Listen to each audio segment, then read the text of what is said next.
Assalamu alaikum, урматтуу мекендештер, урматтуу кыргызстандыктар. Кечеги жамгырдын кесепетинен Лелик районундагы биздин боордош туугандарыбыз жабыркап, биз Элим басымы коомдук кайрымдуулук фонду Барбыз долбоорунун алкагында Оштогу чыгармачыл инсандар менен жардамга жөнөп жатабыз.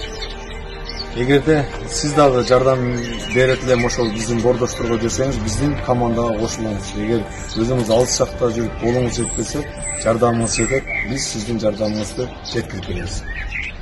Ыйык Орозодо чоң сооп болот. Бизге кошулуңуздар. Бизге кошулуш ылдыйда Элсон жана биздин телефон номерлери бар. Биз силерден жардам күтөбүз.